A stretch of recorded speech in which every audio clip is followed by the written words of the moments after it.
The Nativity is a devotional mid-1450s oil-on-wood panel painting by the early Netherlandish painter Petrus Christus. It shows a nativity scene with grisaille archways and trompe-l'oeil sculptured reliefs. Christus was influenced by the first generation of Netherlandish artists, especially Jan van Eyck and Rogier van der Weyden, and the panel is characteristic of the simplicity and naturalism of art of that period. Placing archways as a framing device is a typical van der Weyden device, and here likely borrowed from that artist's altar of St. John and Miraflores altarpiece. Yet Christus adapts these painterly motifs to a uniquely mid-15th century sensibility, and the unusually large panel, perhaps painted as a central altarpiece panel for a triptych, is nuanced and visually complex. It shows his usual harmonious composition and employment of one-point perspective, especially evident in the geometric forms of the shed's roof, and his bold use of color. It is one of Christus's most important works. Max Friedlander definitely attributed the panel to Christus in 1930, concluding that in scope and importance, it is superior to all other known creations of this master. The overall atmosphere is one of simplicity, serenity and understated sophistication. It is reflective of the 14th century Devotio Moderna movement, and contains complex Christian symbolism, subtly juxtaposing Old and New Testament iconography. The sculpted figures in the archway depict biblical scenes of sin and punishment, signaling the advent of Christ's sacrifice, with an overreaching message of the fall and redemption of humankind. Inside the archway, surrounded by four angels, is the Holy Family. Beyond, a landscape extends into the far background. Art historians have suggested completion dates ranging from the early 1440s to the early 1460s, with circa 1455 seen as probable. The panel was acquired by Andrew Mellon in the 1930s, and was one of several hundreds from his personal collection donated to the National Gallery of Art in Washington. It has suffered damage and was restored in the early 1990s for an exhibition at the Metropolitan Museum of Art. Description: the panel measures 127.6 cm x 94.9 cm 50.2 and x 37.4 in, unusually large for a 15th century early Netherlandish single-panel painting. It covers 4 oak boards. Although there is no evidence of missing wing panels, its size suggests it was a central altarpiece of a large triptych. Art historian Joel Upton writes that with its size, style, tone and composition, Christus painted a non-Gottesbild, given monumental, ciborium-like dimensions. The distinction between the figures and the space around them is characteristic of Christus, as is its one-point perspective. The background landscape is typically serene, as are what Upton describes as the charming, almost Allah-like figures who make up the cast of characters. The panel is set in a shed enclosed by 2 pillars and an archway, rendered in sculpture like grisaille. Each pillar is supported by a relief hunched figure atlante at the base, holding the weight on its shoulders. On each pillar stand statues of Adam and Eve, Adam on the left and Eve to the right. A marble threshold connects the 2 structures. On the top corners of the arch are 2 spandrels. The archivolts contain 6 biblical scenes in relief from the Book of Genesis, depicting the fall of man. 2 are of Adam and Eve, their expulsion from paradise and Adam tilling the soil. The others are of Cain and Abel, their sacrifice to God, Cain slaying Abel, God appearing to Abel, Cain expelled to the land of Nod. In the shed, Mary and Joseph share an intensely private moment before the Annunciation to the shepherds of the Christ child's birth to the shepherds. They are rendered in bright colors. Mary wears a long flowing blue robe, Joseph a green-lined red cape over a brown robe. He holds his hat in hand, and his pattens are respectfully removed, left lying on the ground. They gaze reverently at the newborn figure of Jesus who lies on Mary's robe. Mary's features have a softness and sweetness more characteristic of Christus's later paintings and remarkably similar to his Madonna of the Dry Tree, according to Marianne Ainsworth. Kneeling in adoration to either side are 4 small angels. Animals are visible in stalls. Behind them is a crumbling wall with 3 low Romanesque windows. 4 shepherds in contemporary 15th century clothing are chatting amiably, leaning against the wall, looking into the shed. 2 are positioned to the left and 2 to the right, in each pair one is dressed in red and another in blue. Behind the shed is a small hill where 2 shepherds herd sheep along a pathway, and beyond is a Netherlandish town with 2 domed structures in its center, symbolizing Jerusalem and Christ's Passion. The large domed building is based on the Holy Sepulchre in Jerusalem, a replica of which the Adorns family built in Bruges in 1427, called the Jerusalem Chapel. A flock of geese is visible high in the sky through the roof's trusses. Light shines into the shed from outside through the low windows. The shadows cast suggest the dawn of a new day. The 4 onlookers in the rear are in light and shadow, especially noticeable on the face of the man second from the right. Here Christus borrows an optical device from the work of his predecessors Jan van Eyck and Rogier van der Weyden, but is bolder and more accomplished with his use of light, which art professor Lola Gelman describes as having no counterpoint in previous art. Iconography. The panel is rich in Christian iconography, which reflects the shift in religious attitudes to a more meditative and solitary devotion in the 14th century, exemplified by the Devotio Moderna movement. The painting is devotional. Its iconography clearly juxtaposes Old and New Testament imagery, conveying themes of punishment and redemption, against the belief that a second chance is available through the birth of Christ. Depictions of the Nativity changed significantly in European art following St. Bridget's visions of the event. According to Upton, the scene became a source of emotional reward for one's faith, a private vision in response to one's contemplation. In Bridget's version of the event, Mary does not lie in a bed while giving birth. The event occurs in a cave, where, dressed in white, Mary kneels or stands in devotion before the infant lying on the ground. Joseph holds a candle to illuminate the birth. Robert Compine circa 1420. Nativity is representative of Bridget's narrative. The cave has been substituted by a shed with animals. Mary's handmaidens are present, while angels and shepherds rejoice. Christus simplified the narrative, removing the handmaidens and relegating the animals to the background. Mary's white dress is replaced with a deep blue robe. His nativity is somber and subdued, an embodiment of the austere calm of timeless worship. The Nativity conveys both the Old Testament themes of sin and punishment and the New Testament doctrine of sacrifice and redemption. Although Adam and Eve to either side of the arch are suggestive of those in Van Eyck's Ghent altarpiece, they differ significantly. Here they are painted as grisaille statues in contrast to Van Eyck's lifelike versions, and, unlike Van Eyck's, here Adam and Eve stand in shame, hiding their nudity. Earthly sin and strife, anger and revenge, are represented in the warriors in the corner spandrels, and signify that which Christ's birth would bring to an end. Themes of punishment and redemption are further explored in the 6 scenes on the arch, where the reliefs show the events from Genesis 41 to 16 from left to right. The angel of God expelling Adam and Eve from the Garden of Eden, post-expulsion life when Adam delved and Eve spun, the sacrifices of Cain and Abel, Cain killing Abel, top God banishing Cain, Cain saying farewell to his parents, or possibly his brother Seth leaving to find the tree of life, a Jewish legend from the Apocalypse of Moses, a pseudepigraphical work from antiquity. The 2 uppermost reliefs on the arch, which have a central focus and function as keystones, bring attention to the juxtaposition of Old and New Testament themes. The relief to the left shows Cain and Abel sacrificing to God, on the right Cain commits the sin of murder, which God punishes. The 2 reliefs also function as a temporal device, leading the viewer directly to the moment of Christ's birth and mankind's redemption, which occurs below in the shed. The viewer is reminded that mankind must sacrifice to Christ, who lies directly below, or risk punishment and expulsion from the church, just as God expelled Cain. The fall of man acted out on the archway reminds the viewer of the necessity of Christ's sacrifice. The semicircle of rock inside the doorsill remind the viewer to abandon sin. The viewer is reminded to reach a full understanding of the significance of the event, achieved with the 2 groupings of shepherds at the rear of the shed. 2 of the 4 are active and 2 are passive. The man dressed in blue on the left is listening, the man in blue to the right is seeing, while their counterparts in red do neither. Although actively looking and listening, the 2 men in blue do not appear to have a full understanding of the event. Upton explains the medieval viewer would have understood that in the iconography Christus presented man who would listen without hearing, and look without seeing. The viewer is reminded to comprehend the painting's vision and iconography, to fully recognize the significance of Christ's coming, to hear and see the Word of God, and to obey God's wishes. The tuft of grass sprouting from the roof's central truss above the figures conveys multiple meanings. Although the shrub is naturally rendered, Christus almost certainly placed it there for its symbolic value. Its positioning suggests he followed a program of disguised iconography. The most obvious meaning is of new life and new beginnings.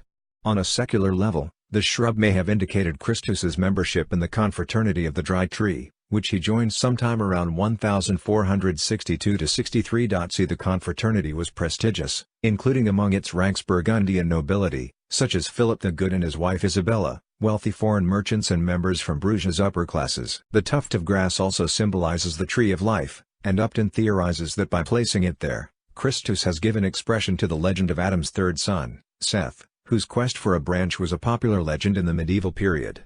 Furthermore, alludes to Moses and the burning bush. According to Upton, in Christus's nativity Joseph assumes Moses' role of protector and lawbringer. Just as Joseph has removed his pattens in the presence of Christ, Moses removed his shoes in the presence of the bush. The setting represents the Mass, The angels are clothed in Eucharistic vestments, with those on the far right dressed in a deacon's cope. None wear the celebrant's chasuble, suggesting Christ as the priest. The shed roof is a ciborium over an altar. A later addition to the painting, added perhaps in the 17th century, and since removed, was a gold paten on which the infant lay, clearly showing Jesus as the Eucharistic host. Mary, Joseph and the angels are the first to worship the infant Christ, and the shed becomes the altar of the first Mass. Upton explains that when viewed in the context of the first Mass, the iconography is more clearly defined. Composition. Christus was the first Netherlandish painter to achieve proficiency in strict mathematical compositional rules with his use of orthogonals, creating a unified perspective. The concept of compositions based on unitary perspective was largely a pioneering effort on Christus's part, although he borrowed from the earlier masters. Compositionally, the Nativity is one of Christus's most complex and important works, which Ainsworth says is masterfully integrated with the use of color. X-radiography reveals sketched orthogonal lines on the underpainting, used to indicate where the horizontal and vertical axis should meet at the main figure's heads, and that he used a compass to sketch the spandrels. The painting contains several geometric instructions. The roof of the shed's trusses form series of triangles connecting lines joining the base of the pedestals and the crossbeams. These surround a gathering of the Holy Family, who form an inverse pattern. According to art historian Lawrence Stiefel, the detail participates in an almost emblematic pattern of repeated triangles which establish a rhyme scheme above and below, of roof structure and figure disposition. Upton writes that a clearly defined diamond is visible within the apex in the roof. From there it extends down to Eve, and the bottom apex is formed where the infant lies on the ground. It then extends up to Adam and back up to the roof. This diamond shape, he writes, supplemented by the rectangle within it, formed by the shed supports, the base of the triangle and the ground line in the shed, circumscribes the main event of the painting.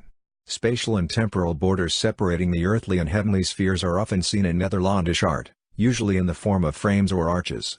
A boundary is achieved here with the grisaille archway, strongly reminiscent of van der Weyden's work. Art historians speculate Christus may have imitated his circa 1455 altar of St. John. Instead of merely imitating, Christus innovated and extended the use of van der Weyden's arch motif. His arch is meant to be an opening, or a screen, for the viewer to see into the holy space, instead of a simple framing device in which figures are placed directly in line or under the arch. The multi-hued threshold stones at the bottom emphasize its function, says Upton, who writes it is an opening through which one passes a true frame or doorway to the picture. Yet, since this arch is painted in grisaille, distinct from the rest of the panel, it must also be seen as a separate entity, much like an elaborate border around an illuminated manuscript page. The shadows cast by the grisaille figures stress its function as a diaphragm between real and illusory space. A very similar archway is found in Die Erich Boutz's circa 1445 Mary altarpiece, including spandrels with warriors. Art historians are unsure which was painted earlier, Christus's Nativity or Boutz's altarpiece. Equally, van der Weyden's arch triptychs were executed at roughly the same period, but art historians are more certain Roger's archival design set the precedent. Unlike Boutz and van der Weyden, Christus appears to have used the device to encompass a single scene, incorporating all the main characters within the arch, instead of a linked series of scenes with separate archways. The arch is only a prelude to the complex divisions beyond. The space inhabited by the Holy Family is holy ground. Mary, Joseph, the Christ child and the four surrounding angels occupy a space partitioned in the front by the archway and by the wall at the rear. A semicircle of figures is positioned around Christ, echoed in the semicircle of rocks placed directly inside the doorsill. Mary and Joseph are echoed by the colorful vertical porphyry columns on the sides, and by the statues of Adam and Eve. The rear of the shed where the four men stand, the small valley with the shepherds, the town, and the background landscape are also spatially discrete areas, which create a steady, measured movement into space in place of the more abrupt jumping from foreground to distant background common to Flemish painting. They also function to surround the Holy Family while simultaneously preventing its isolation from the world. Ainsworth writes that the message of the painting quietly emerges from the strict, perspectively correct space constructed to engage the viewer. Upton agrees, explaining that the use of geometric devices emphasize the focal point, which falls well below the horizon in the exact center of the panel, a perspective that would have given the 15th century viewer, kneeling in front of the panel, a sense of physical relationship between the actual and ideal act of worship. Dating and condition. The Nativity's dating has long been a source of debate among scholars. Estimations range from the mid-1440s to the mid-1450s, early in Christus's career to about the time van der Weyden painted his circa 1455 altar of St. John. Generally the mid-1450s seems the most accepted. Ainsworth considers it, along with Christus's Holy Family currently in Kansas City, one of the most important attributed to him and believes it belongs in his later oeuvre, possibly as late as the mid-1460s. Evidence such as when Christus joined the Confraternity of the Dry Tree c. early 1460s points to it as a later work along with the portrait of a young girl. Its use of perspective and assimilation of Van Eyck's and van der Weyden's earlier influences also suggest a later date. Furthermore, the softer facial types utilized in the Nativity are typical of Christus's later work, and suggest a date around the mid-1450s. Technical analysis dendrochronological evidence suggests a date of circa 1458, based on the tree felling date. Christus painted two other versions of the Nativity, one in Bruges and the other in Berlin. The Bruges Nativity is dated 1452, whether the date was added by Christus or during a restoration is unknown, and technical analysis of the brushstrokes suggests it to be earlier than the Washington Nativity. Determining the execution date relies on stylistic analysis, and the degree of van der Weyden's influence. The dating of the work to the 1440s is based on the notion that Christus borrowed heavily from the immediate influence of van der Weyden and Boutz.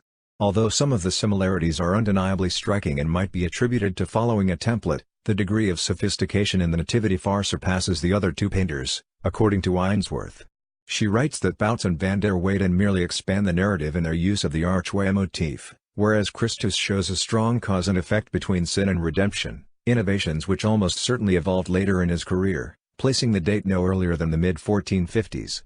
The underdrawing is visible through modern technical analysis, revealing the main group of figures and contour lines in the folds and drape of the clothing. The angel's wings to Mary's left are visible, but not those to the right, probably because of later overpainting. In the underdrawing, Mary's gown extends far to the left of the angel, but Christus apparently changed his mind about its execution. The work has suffered damage cracking where 3 wood panels are joined, paint loss to parts of the crackle pattern, and discoloration of varnishes. The largest area of paint loss occurred on Joseph's shoulder. Mary's robe has been completely restored and overpainted. Some paint loss is barely discernible in the areas around her hair. In many areas the paint layers and underlying support are in good condition. The Nativity was one of 13 works hung at the Metropolitan Museum of Art's 1994 exhibition, Petrus Christus Renaissance Master of Bruges. It underwent significant restoration and preparation. Technicians removed overpaint probably dating to its Spanish provenance. The addition included the gold pattern on Mary's robe, pigment under the Christ child, and the halos above Mary and Jesus. As early as 1916, Friedlander questioned the presence of halos in Christus's work, rarely seen in mid-15th century Netherlandish painting. When the halos were carefully examined they were found to be later additions. Before the exhibition they were removed from several paintings, including the portrait of a Carthusian. Provenance. The painting is today in the National Gallery of Art in Washington, D.C., which was conceived by Pittsburgh financier Andrew Mellon in the late 1930s. It was one of 126 paintings from his personal collection donated to the gallery and was on display at the museum opening in March 1941, 3 years after his death. It belonged to Signora Iturbe of Madrid, who sold it in 1930 to Franz M. Zatzenstein, founder of the Matheson Gallery in Berlin. That April, the Devine brothers, less affected by the 1929 stock market crash than other dealers, paid Zatzenstein £30,000, in cash, for the painting and sold it immediately to Mellon. A dealer usually had to go through the lengthy process of sending photographs of a painting via transatlantic ship to an American buyer and then wait for a reply. The transaction for the Nativity is exceptional because it is the first painting of which the photograph was wired via Marconi cable from England to America. To avoid the export fees due if the painting been sent directly to New York, the Devines took a circuitous route, from Madrid to Germany, then to Paris and America. In 1936 it was acquired by the A.W. Mellon Educational and Charitable Trust, and gifted to the National Gallery a year later. Given its size and orientation, the panel was probably meant to stand alone, but may have been conceived as the wing of triptych altarpiece. Who commissioned the piece or how it came to be in the possession of a Spanish owner is unknown. At least half of Christus's known patrons were Italian or Spanish, and he often changed his style to suit their desire.